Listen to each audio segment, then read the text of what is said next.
Hi guys, நான் சண்முகம். இப்போ பார்க்க போற படம் வந்து மலையாள படம் ஜென்டில் விமென். ஃபர்ஸ்ட் பார்க்கும்போது சரி நான் படத்துல ஏதோ ஒரு ஸ்பெஷலா இருக்குதான்னு தோணும்.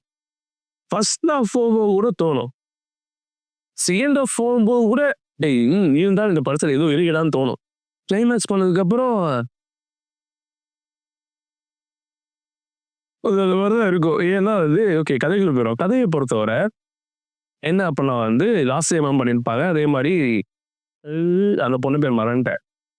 ஓகே. கதைக்கு போயிரும். கதைய பொறுத்தவரை பார்த்தோம் அப்டின்னா வந்து, ஒரு கிராமத்தில அனாதையா வாழ்ந்த பொண்ணு. சரிங்களா? அந்த பொண்ண வந்து ஒரு ஐடி ஊழியர் வந்து திருமணம் செய்து கொண்டு வந்து நன்றாக ஒரு மெட்ரோ சிட்டியில் வாழ்ந்து கொண்டு இருப்பாரு. சரிங்களா? காலையில எந்திரிச்சோனே சமைச்சு குடுக்க, அவர் சாப்பிட்டுட்டு போக ஒரு அற்புதமான ஃபேமிலியா இருக்கும். சரிங்களா? இந்த சமயத்தில வந்து இந்த பொண்ணோட தங்கச்சி ஒருத்தவங்க வந்து தெரிஞ்ச பொண்ணு வந்து ஊர்லேருந்து வருவாங்க. "நீ வாம்மா எக்ஸாம்க்காக வந்திருக்க, என் ரூம்ல தங்கிட்டு போம்மா, என் வீட்ல தங்கிட்டு போம்மான்னு" சொன்னோனே, ஹஸ்பண்ட் "அம்மா இங்கேம்மா தங்கிட்டு போம்மா" அப்படின்னு சொல்லிட்டு, அப்போ ஒய்ஃபோட தங்கச்சின்னு சொல்லிட்டு கூட்டிட்டு வந்துருவாப்புல. கூட்டு வந்து இவங்க ஒண்ணா படிச்சுட்டு இருப்பாங்க. ஒண்ணா இருப்பாங்க. இப்ப வந்து காலைல வெளிய கோயில் போக சொல்லிட்டு கிளம்பி போயிருவாரு. நம்ம டக்கால்ட்டி குடுத்து தங்கச்சி கூட ஏதாவது பண்ணலாம்னு சொல்லி சில்மிஷம் பண்ணலாம்னு சொல்லிட்டு உருன்னு மேலே ஏறி வந்துருவாரு. மேலே ஏறி வந்து அவர் எதார்த்தமா பண்ண அந்த பொண்ணு பதார்த்தமா திரும்ப இவர் வலிக்கி விழுகன்னு சொல்லிட்டு ஆள் அங்க வந்து வாங்கி விழுந்துருவாரு. சரிங்களா? இந்த அம்மா அந்த பொண்ணு அங்கேயே உறைஞ்சு உட்காந்துரும். ஐயோ! அத்தானுக்கு என்னமோ ஆச்சுன்னு.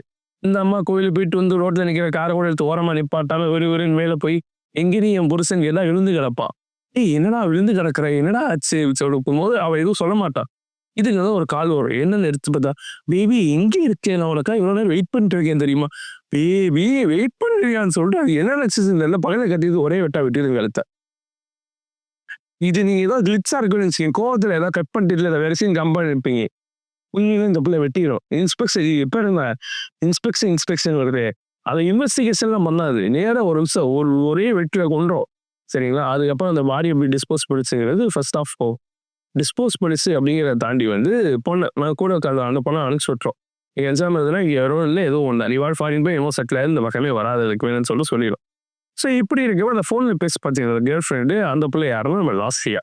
அந்த பிள்ளை நேரா கிளம்பி வரும். "எங்க அவர காணோம்." "நீங்க எதுக்கு அவர தேடுறீங்க? அவர் தான் லைஃப் இன்சூரன்ஸ் ஏஜென்ட். அவர் தான் லைஃப் இன்சூரன்ஸ் எடுக்கணும்." "ஓ! உங்க லைஃப்க்கும் அவர் தான் இன்சூரன்ஸா? ப்ளீஸ்." மேபி ஒரு ஒரு கான்வர்சேஷன் அந்த புள்ள அப்படி இப்படின்ட்டு போலீஸ் ஸ்டேஷன்ல கம்ப்ளைண்ட் கொடுக்கும். "என் லைஃப் இன்சூரன்ஸ் ஏஜென்ட்ட காணோம். அவர் என்ன 10,000 வாங்கிட்டு போயிட்டு ஆள் மிஸ்.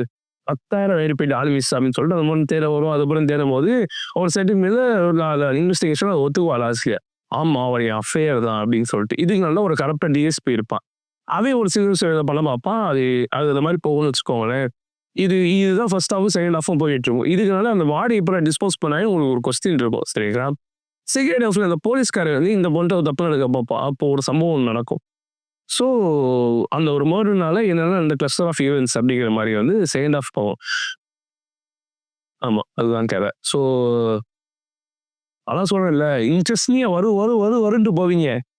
புஸ்ஸுன்னு முடிச்ச மாரி இருந்துச்சு எனக்கு அது. கொஞ்சம் சம்திங் இஸ் ஆஃப் அப்படிங்கிற மாரி இருந்துச்சு. ஏதோ ஒண்ணு நல்லா பண்ணிக்கலாமோ அப்படிங்கிற மாரி தோணுச்சு எனக்கு. எனக்கு ஆமா அப்படிதான் இருந்துச்சு. புது வகையான படம் அப்பலாம் வந்து அந்த அளவுக்குலாம் ஃபீல் குடுக்கல. ஸோ இதே மாரி நல்ல வீடியோ வந்து பார்க்குற வரைக்கும் பாய்.